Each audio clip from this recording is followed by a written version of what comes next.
Apa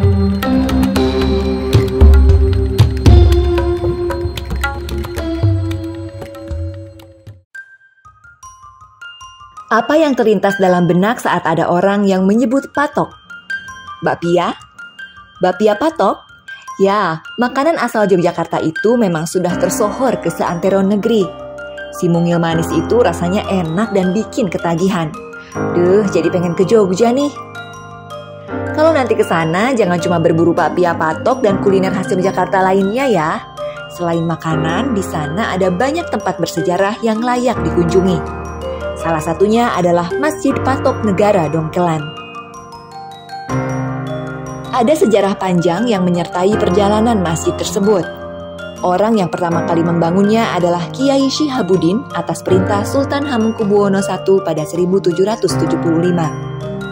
Itu berarti usia masjidnya hampir 2,5 abad, tepatnya 248 tahun.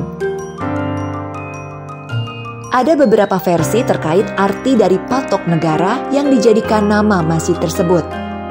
Pertama, ia adalah seorang ulama yang membantu tugas penghulu dalam pengadilan agama. Versi lainnya adalah patok negara merupakan batas ibu kota kesultanan, juga ada yang mengatakan sebagai status sebuah desa. Terlepas dari perbedaan itu, Masjid Patok Negara yang terdapat di Kesultanan Yogyakarta sebenarnya berada 4 penjuru mata angin. Keempat masjid itu adalah Masjid Jami Anur di Melangi, bagian barat, Masjid Jami Sultoni di Pelosok Kuning, bagian utara, Masjid Jami Adarojat di Babadan, bagian timur, dan Masjid Nurul Huda di Dongkelan, bagian selatan. Nah, tayangan ini khusus membahas Masjid Dongkelan atau juga dikenal dengan nama Masjid Nurul Huda. Sejak kali pertama dibangun hingga saat ini masjid tersebut sudah beberapa kali dipugar dan terakhir pada 2016 kemarin.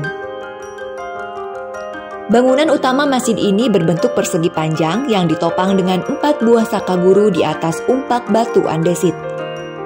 Sedangkan mihrabnya berbentuk melengkung dan memiliki 1 jendela kayu berdaun 2 dengan teralis kayu. Di sisi kanan dan kiri mihrab terdapat masing-masing sebuah jendela dengan 2 daun jendela berteralis kayu. Adapun atap ruang utama masjid berbentuk tumpang 1 yang ditutup dengan mustaka berbentuk gada bersulur. Di masjid ini pun ada bedug kayu nangka yang dibuat tahun 1901 dan direhab pada 1 Januari 2004. Hingga saat ini bedug tersebut masih difungsikan. Di luar masjid, tepatnya di sebelah barat, ada kompleks makam. Di tempat itulah Kiai Syihabuddin, pendiri Masjid Patok Negara Dongkelan, dimakamkan. Fakta lain yang melekat dengan keberadaan masjid ini adalah jejak perang Pangeran Diponegoro pada 1825 sampai dengan 1830. Saat itu, Masjid Patok Negara Dongkelan sempat dijadikan markas pasukan Pangeran Diponegoro. Lantaran difungsikan sebagai markas dan benteng pertahanan, masjid tersebut jadi sasaran musuh dan akhirnya dibakar oleh Belanda, hingga hanya menyisakan batu penyangga tiang masjid dan mustaka. Usai perang, masjid kembali dibangun dengan sangat sederhana. Atapnya hanya terbuat dari ijuk dengan mustaka atau hiasan di puncak atap masjid dari tanah liat.